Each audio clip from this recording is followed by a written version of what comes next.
I fell in love with a lie. At least that's what it felt like under the fluorescent lights of a mall when my little girl yelled Miss Tammy and two identical women turned around at the same time. If your heart has ever slammed the brakes that fast, you know the sound.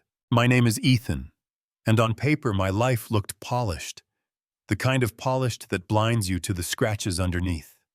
You know what I mean? Big house, quiet hallways, a company that never stopped asking for more, a garage full of things that made noise but didn't make music. 3 years before this story started, I lost my wife, and after the funeral, chairs were folded, and the casseroles stopped coming. Silence moved in, not the soft kind that lets you rest, the kind that hums in the walls and makes every room feel one size too large. The only bright sound was my daughter Sophie, 5 years old, collector of paper butterflies and knock-knock jokes, a kid who could turn a countertop into a stage and a Tuesday into a holiday. I needed help, not just a babysitter. I needed a person who could hold the fragile parts of the day while I kept the lights on, someone who would see the human first and the job second. I interviewed so many people I could write a handbook on polite disappointment. The strict ones made my shoulders tense. The sugary ones made my teeth hurt, nothing fit. Then one morning, a woman walked into my office wearing a soft yellow dress and a smile that wasn't loud or shy, just real, like turning up a lamp. By one click, her name was Tammy, and when she spoke, her voice was gentle but steady, like a hand on your back saying, "Keep going." She told me she helped raise her little sister after their parents passed. She talked about packing lunches before sunrise and reading homework at a wobbly kitchen table, about how kids need your attention more than your answers. Nothing on her resume said that, but the truth in her tone did.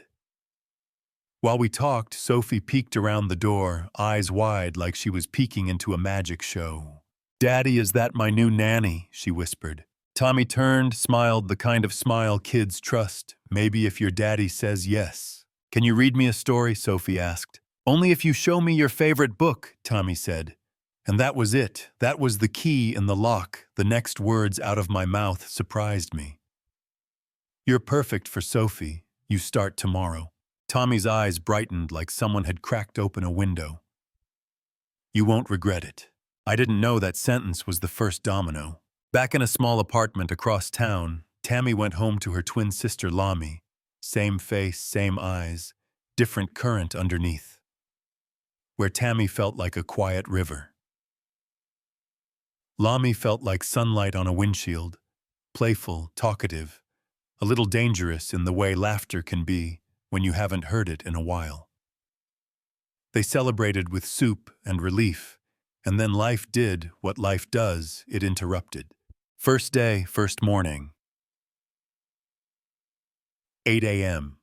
Sharp circled in hope, a wet spot on the kitchen floor, a slip, a plate shattering Tammy on the ground, with pain shooting up her ankle and panic in the room, because bills don't accept apologies. She looked at Lami with the kind of ask you only make of someone who shares your face and your history switch with me. "Just for one day, we've pulled it off. Before nobody noticed. It's a kindness, it's survival, it's not forever." This is the moment where you can judge or you can remember. The last time the only choices in front of you were bad. If it were you, what would you have done? 8 o'clock, my doorbell. I looked up from my phone. "Good morning, Tammy," I said, warm because hope had crept in. "Good morning, sir," she answered, and I would call her Tammy for longer than I want to admit, because I didn't know any better. Sophie cannonballed into the foyer and hugged her legs like she'd found a missing puzzle piece. "You came back," Sophie said. "Of course I did. I keep my promises." The day opened like a house remembering how to breathe. She drew flowers with Sophie and left pencil shavings like confetti. She laughed, not at me, but with me. She raised one eyebrow at my fake quest for coffee, as I lingered in the doorway just to hear them. I told myself she was just settling in, that I only noticed because the rooms didn't sound empty. Still, something warm loosened in my chest. That night I tried to drown in spreadsheets and couldn't laughter. Ghosts don't let you focus. They tap your shoulder and ask if you remember how to be human. The next day smelled like cookies because she baked small ones that made the place feel like home, not a museum. I came downstairs to see Sophie asleep on the couch, head in her lap, a storybook open like a quiet wing, the nanny brushing hair off a small forehead, with a tenderness you can't fake. I stood there too long listening to the tick of a clock and the steadying of my own breath. "Thank you, Tammy," I said, meaning it. "You're doing a wonderful job. Just happy to help," she whispered, and you could feel the house lean toward the sound. It went like that for days, paper butterflies taped over the breakfast table. A running joke that perfect people are boring a blue butterfly made for Daddy, because blue is my favorite color, which I didn't remember telling her, but love makes you lazy about details when the feeling is right. Do you think that's fair? Then the air shifted. Not the weather, the energy. One morning she arrived earlier than usual, smile bright, posture careful, but the current felt wrong. Sophie tilted her head the way kids do when something is off by half an inch. "Miss Tammy, your voice sounds funny today." The nanny laughed and kept going, but the rhythm between us missed a beat. I tried an easy joke in the kitchen, the kind we had fallen into, and she smiled, politely, looked away, cooked perfectly, read beautifully, did everything right, yet the glow was gone. The rooms dropped 3 degrees. Missing a laugh is like missing a stare. Your body knows it before your mind does. That evening I stood by the window and tried to name it. The brain loves patterns, tease, laugh, kindness, pause. And when the pattern changes, your stomach notices first. I told myself maybe she was tired. Maybe we'd imagined the earlier sparkle, but doubt scratched at the door anyway. Days slid by, meals cooked boxes, checked life safe and flat. Then a rainy night turned everything urgent. Sophie pressed a palm to her belly and whispered that it hurt. A fever climbed. I called Dr. Benson, routine flu rest and fluids. Not a crisis, except my kid cried for her nanny. I want Miss Tammy, the one who tells funny stories. Record scratch right there. The one who tells funny stories. A 5-year-old sliced right through the fog. With a sentence that should have knocked me awake, the nanny froze. A fraction of a second. I missed it, because worry makes you blind. I stroked my child's hair and pretended calm. I fell asleep in a chair, with a cramp in my neck and a storm in my chest. Sometime past midnight, the door camera caught a familiar figure. The guard waved her through, and the house exhaled like it had been holding its breath. Sophie stirred, smiled weakly. "Miss Tammy, you came back," and that laugh, that bright laugh, rolled back into the room like sunrise. Tea in the kitchen, 2 tired adults standing in lamplight. Her looking at me without the distance this time, me noticing that I noticed she brushed Sophie's cheek and whispered, "Of course I did, little star." I'll always come when you need me, and without taking a vote, my heart made a decision I wouldn't hear until later. We started talking after bedtime. Not about earnings calls or contracts, about childhood dinners and bad pancakes, about thunder nights, and parents who tried about apartments with thin walls, and jokes you tell to keep the lights on. We laughed easily, the kind that erases the lines in your forehead, and then I did something reckless for a cautious man. I walked her to the door and said it. "Can I tell you something?" I asked, and my voice did that quiet thing. It does when the truth is heavy, but you're going to lift it anyway. Since you came here, everything's been different. The house feels alive. Sophie laughs, and so do I. I tried to ignore it. I can't. You're more than an employee. You're someone I care about. Her eyes filled like I'd pulled a fire alarm. She stepped back. "Ethan, you don't understand," she said, and then she made a choice that felt like protection and punishment. At the same time, please forget I was ever here. She grabbed her bag, and she was gone. Yeah, that happened. The next morning, a text, "Dear Mr. Cole, thank you for everything, but I can no longer continue. Please take care of Sophie." My jaw tightened. I read it twice, like there might be a hidden line break that explained it.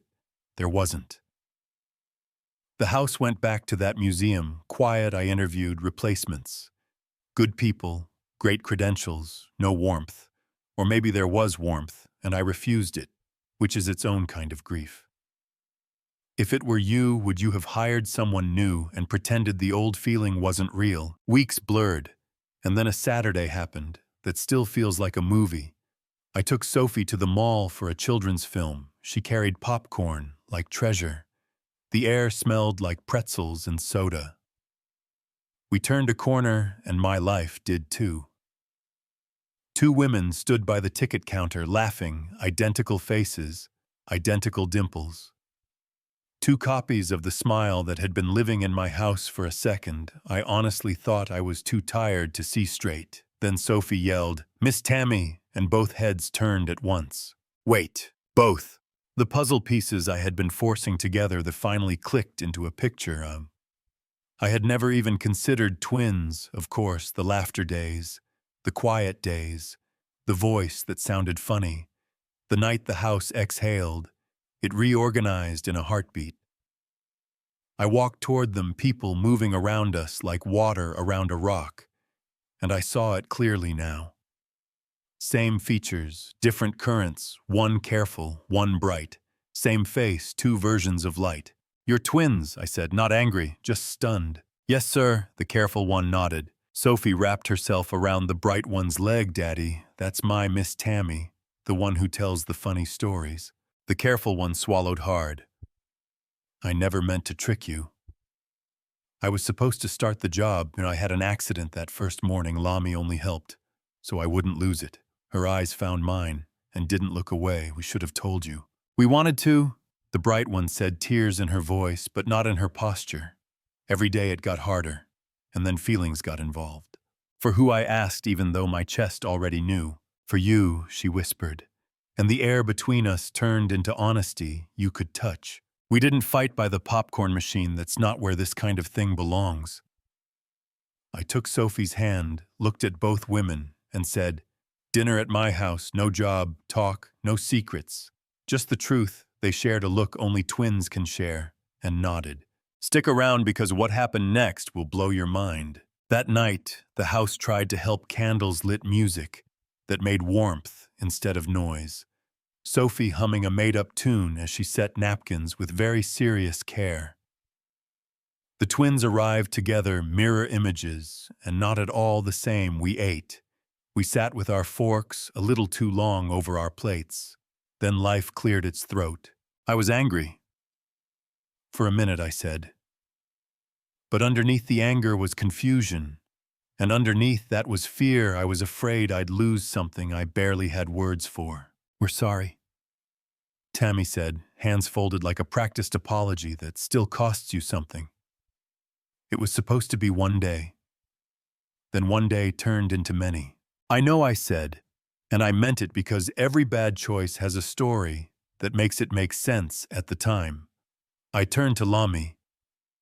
"You said I wouldn't understand someone like you, but I do. I understand you completely. You care too much. You give too much. That's what I fell for." She blinked fast, like she was trying to hold the tears with eyelashes. "I thought walking away was the right thing," she said quietly. "I didn't want to build on a lie." "Honesty is what we have now," I said. And even if that sounded like a line, it felt like a foundation. Then I did the second reckless thing. I stood up, reached into my pocket, and put a small velvet box on the table. The room went the kind of quiet where you can hear your own pulse. "I don't care how many versions of you there are," I said, "not theatrical. Just steady. I want the one who made me believe in love again." Lami covered her mouth with one hand, laughter and tears colliding like weather fronts. Sophie clapped like we'd just blown out candles. "Please say yes, Miss Lami," she said, "because kids don't care about timing. They care about outcomes." Lami looked at Tammy, and Tammy nodded, a brave sister smile. Then Lami looked back at me and said, "Yes." I slipped the ring on her finger with hands that shook just enough to keep me honest. Happy ending, right? Mostly, but endings are really just doors we walk through into the work. People had opinions, a lot of them. Some said I crossed a line proposing to someone who had been my employee, even if only on paper. Even if the job itself was born out of a switch. Some said the switch was unforgivable, and that the right move was a locked gate and a clean HR email. Others said love is messy, and healing doesn't follow rules. Everyone had a piece of the truth. Here's what I know. Grief turned my house into a museum, and a woman with a borrowed name taught it to breathe again. My daughter laughed like a kid. I laughed like a person instead of a position. And when the truth finally arrived, messy and late and human, we didn't punish it for the timing. But let's not sugarcoat it. Deception hurts, even when it is born from survival. Even when it brings cookies and paper butterflies, trust isn't a light switch. We had work to do, real boundaries, real names, agreements about how our home would operate under the truth. Tammy stayed in our lives too, not as a shadow, but as herself, an auntie to Sophie. A voice in the room, a reminder that love expands when you respect it. If it were you, would you have forgiven them? Would you have hired again? Would you have walked away at that mall and taught your heart to harden for safety? Do you think that's fair, to forgive a lie because the outcome was joy? I replay pieces sometimes. The yellow dress, the first soft smile, a blue paper butterfly taped to my fridge, a midnight cup of tea while rain tapped the windows, a child calling for the funny nanny with a fever glow on her cheeks. A mall's harsh lights revealing what my chest already knew. And I try to tell the story without pretending the pain didn't count. I remember my first love, too, my wife who taught me what laughter sounds like in a kitchen. Grief made me suspicious of joy. Opening my hands again felt like walking onto a frozen lake. And trusting the ice would hold bravery doesn't always look like a proposal sometimes. It's choosing not to grow bitter when you have the perfect excuse. And on the nights when the house is loud again, with normal life, when Sophie argues about pajamas and we decide to laugh instead of lecture, when there are dishes done by someone who wasn't asked, and a light left on in the hallway for no reason except comfort. I squeeze Lami's hand and thank the strange road that brought us here. Love isn't a chandelier moment. It's Tuesday at 6:15 p.m. It's telling the truth before your pride finds a microphone. It's showing up again, even when showing up is what started the mess. So that's my story, the twist that flipped my life, the lie that turned into a truth big enough to live in messy, controversial real. Some of you will hate it. Some of you will see your own mistakes in it and breathe a little easier. Some will say, I rewarded deception. Others will say, I recognized the exact person who made my home warm again. Everyone will be a little right. Now I want to hear you honestly. If it were you standing in that mall holding a child's hand while two versions of the same face looked back, what would you have done? Would you have walked away? Would you have forgiven? Would you have called security? Or would you have bought 3 tickets and sat together in the dark just to see if the laughter came back? Tell me in the comments. Argue with me, argue with each other respectfully. Share the story that makes your answer make sense, because someone reading needs your blueprint. And if this hit you in the chest, stick around, subscribe, send it to the one friend who would have locked the gate and the one who would have opened the door. I'll bring you more true-hearted, twisty stories. And until then, take care of the people who make your house feel like a home. Speak the truth even when it shakes your voice. And don't be afraid to choose the version of love that asks you to be brave twice.